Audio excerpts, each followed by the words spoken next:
Ami de la capsule, salut. Ça me fait plaisir de te retrouver en ce lendemain de la Pentecôte. La Pentecôte, cette fête où on se rappelle de ce moment où Dieu a envoyé son esprit à ses disciples, à ses amis, pour qu'ils deviennent des apôtres.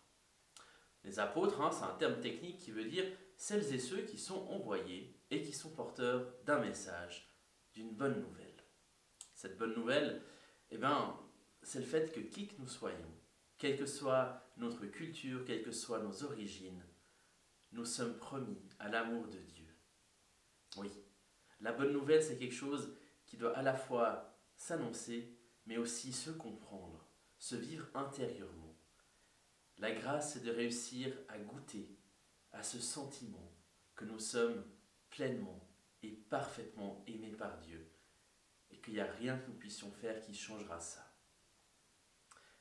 Et ça, c'est le message que les apôtres ont eu à envoyer avec l'aide de l'Esprit. Parce qu'on pourrait se dire que ce message, il est tellement simple, qu'il est tellement...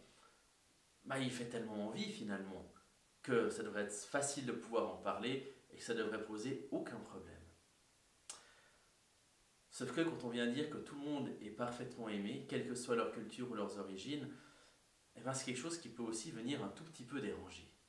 Parce qu'imaginons qu'on soit dans une situation où on a un bout de pouvoir qu'on exerce, au bout d'un moment, quelqu'un d'autre qui se trouve être enfant de Dieu pourrait venir menacer notre liberté par sa simple existence. Alors à une échelle toute petite, si moi par exemple j'apprécie m'occuper de mon jardin, de m'occuper de mes fleurs, et puis qu'il y a des passants qui viennent et que leur chien est un envie de se soulager et que son maître ne trouve pas d'autre problème que de le laisser se soulager sur mes plates-bandes, ça va être un peu plus difficile pour moi de pleinement ressentir à quel point cette personne est aussi enfant de Dieu et reçoit pleinement son amour, parce que moi, c'est pas tout à fait de l'amour que j'ai envie de lui donner dans un premier temps. Ça, c'est à petite échelle. À grande échelle, je crois que l'histoire de l'humanité nous a suffisamment montré à quel point la fermeture à l'amour pouvait créer des dégâts et en crée malheureusement encore aujourd'hui. Et c'est pour cette raison que Dieu envoie son esprit. Son esprit qu'il envoie nous dit que c'est une puissance, quelque chose qui va venir nous habiter et faire quelque chose de différent en nous pour qu'on puisse être véritablement ses apôtres. Et quand on regarde le livre des Actes des Apôtres qui raconte les premiers mouvements de ces personnes qui ont été déplacées par l'Esprit, on se rend compte que ce qui a fait date, ce qui a marqué, c'est pas tant les différents miracles, c'est pas tant les différentes guérisons, les choses spectaculaires ou grandioses. Non, c'est plutôt ces moments où les apôtres ont osé une parole dans une situation verrouillée.